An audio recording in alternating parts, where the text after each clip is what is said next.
Hello guys, welcome back to my channel. This is Marie Ondong Vlogs. Good afternoon guys. Ayan, today's Sunday. It's my day off guys. Yan, ang pag-usapan natin ngayon ay tungkol sa day off. Kung allow ba tayo na magtrabaho during day off natin bago tayo lumabas at pag-uwi ng bahay pagkatapos ng day off. Ayan, kasi maraming nagtatanong sa akin guys kung, lalo na sa mga baguhan guys na pupunta dito, maraming naririnig ako dyan sa park na nagre-reklamo dahil nagtatrabaho daw sila bago sila lumabas ng bahay during day off at saka pagkatapos ng day off, nagtatrabaho pa rin. So ayan, ang pag-usapan natin guys. Ang ano ko lang sa akin, kwento ko lang saglit. Sa akin kasi guys, mula dumating ako dito, ang aking day off ay Sunday. Tapos, may nakipagmarites na saglit sa akin, kaya na-stop tayo guys. Ay, sana yun, topic natin ay yung pag day off, kung nagtatrabaho, ayan. Sa akin kasi guys, ang labas ko is 9 o'clock. Ever since nagpunta ako dito sa amo ko, 9 o'clock ang labas ko at 8 o'clock ang curfew ko. Isa lang ang naging amo ko guys, ito lang. Medyo matagal na rin ako sa amo ko. At ganun ang oras ng labas at uwi ko.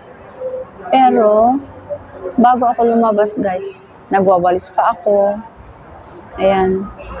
Linis talaga ako ng bahay, ligpit-ligpit sa mga kalat na ginamit ng mga Sabado ng gabi, ganyan. Kasi dito guys, ang hilig ng mga amo dito na kumain yung late na, yung 11 o'clock, 11:30, nag-midnight snack pa ng mayan. Kaya pag Sunday ng umaga, may mga kalat yan sa lamesa. So kailangan maligpitin, ibasura, maglinis ka ng mga buhok-buhok pa dyan, ayan. So ako guys, yun ang ginagawa ko kasi yun ang sabi ng amo ko nung unang araw na dating ko dito. Yan ang sabi niya sa akin, kailangan kayong maglinis bago kayo lumabas.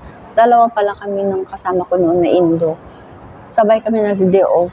Kaya, may kanya-kanya kaming toka ng trabaho. Yan.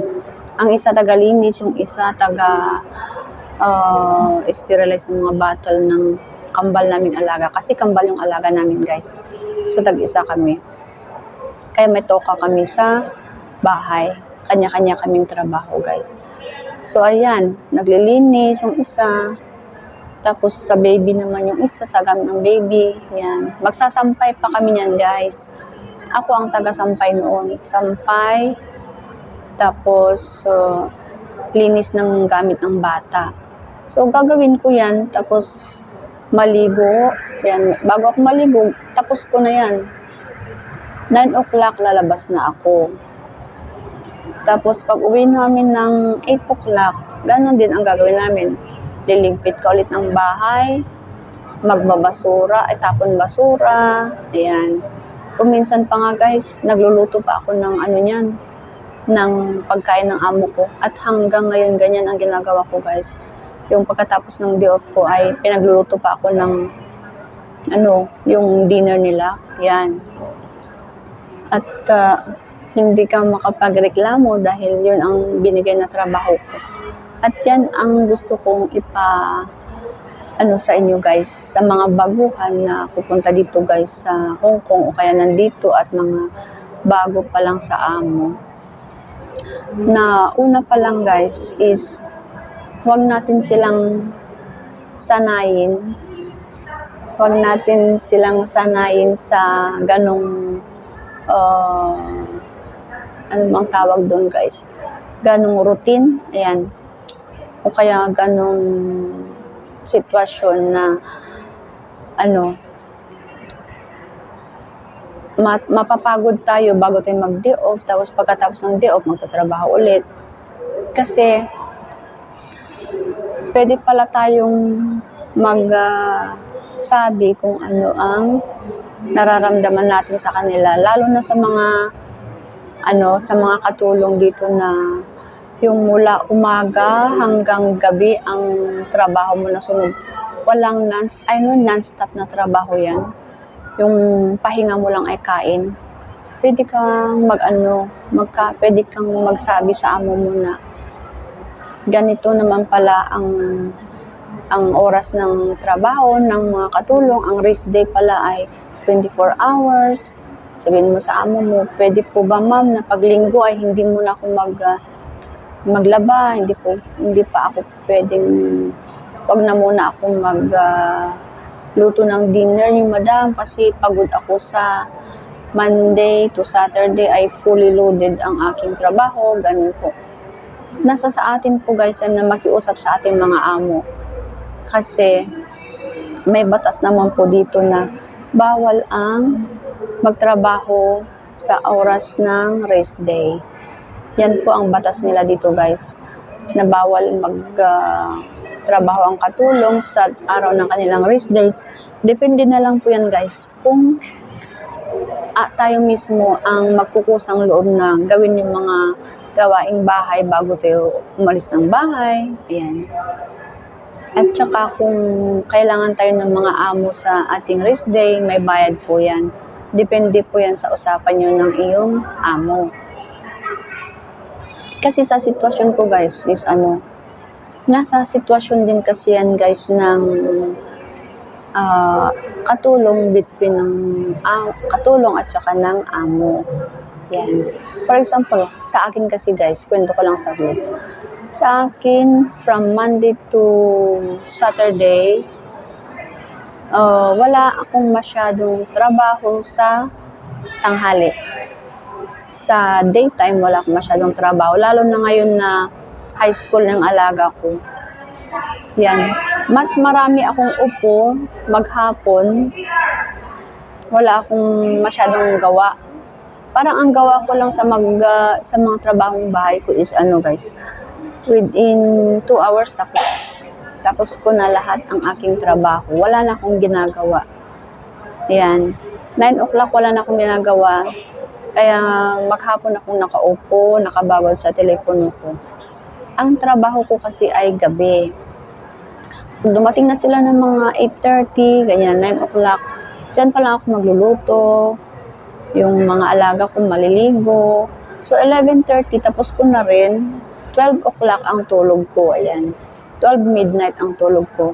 Kaya parang okay lang sa akin na sa oras ng day off ko ay maglilinis muna ako bago ako umuwi. At saka, pag uwi ko ng bahay after day off, maglilinis pa rin. Naglilinis ako, kaya pinagluluto ako ng dinner. So, parang okay lang sa akin yun. Pambawi ng mga inupo ko ng weekdays. Pero sa mga nandito na ang trabaho ay maghapon na walang upo, yung mga hahatid sundo ng mga alaga, na mamalingkit, tapos pag uwi, luto, sundo ulit, ganyan, na walang pahinga, talagang fully loaded ang kanilang trabaho guys. Pwede tayong makiusap guys yan sa mga amo natin. Pag-uusapan natin na, madam, parang hindi na yata tama na pati linggo na rest day ko ay nagtatrabaho pa rin ako. Ganyan. Nasa sa atin makiusap.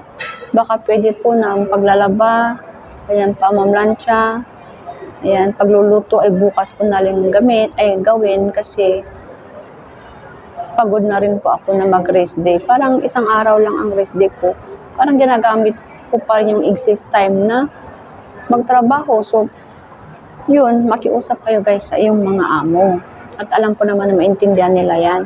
At sabihin natin sa kanila na nasa batas po ng Hong Kong na bawal kami magtrabaho, madam, ganyan. So, pero sabihin mo in a nice way guys. Sabihin natin in a nice way. At alam ko maintindihan ng mga amo. Kasi ako guys, walang nag-advise sa akin na ganun pala. Na hindi natin pwedeng yun tawag mo? Hindi natin pwedeng gawin ang mga trabaho na yun during the off natin. Siyempre pag tayo mga mga bago sa amo, puro tayo, yes, madam. Ayan. May kausap ako dun. So, yun. Hindi tayo pwedeng lahat ay oo. Kasi, yung mga iba kasi guys, yung pakitang gilas ba ganun, na kahit pagod na, ginagawa pa rin yung mga trabaho. Dahil ang alam natin ay nagpunta tayo dito para magtrabaho. Pero mali guys. Ang rest day ay rest day dapat. Ayan. Lalo na pag tayo ay pagod na pagod sa 6 na araw na magtrabaho, pakita natin na tayo pagod rin at kailangan natin magpahinga. So, yun lang ang alam ko guys na advice ko sa inyo. Makiusap kayo sa inyong mga amo at wag na tayong magpakitang gilas guys na kaya natin ang isang trabaho pag rest day natin at pagod tayo. Kasi tayo rin ang mahihirapan guys. Ang katawan natin ay mahihirapan. Wala na tayong lakas pag Lunes. So, yan lang guys ang advice ko sa inyo. At sana may na-catch up kayong mga tips sa akin guys. Yan lang. Thank you for watching. Have a nice day ahead guys. Pag hindi ka pa nakapag-subscribe guys, please subscribe, like, and share.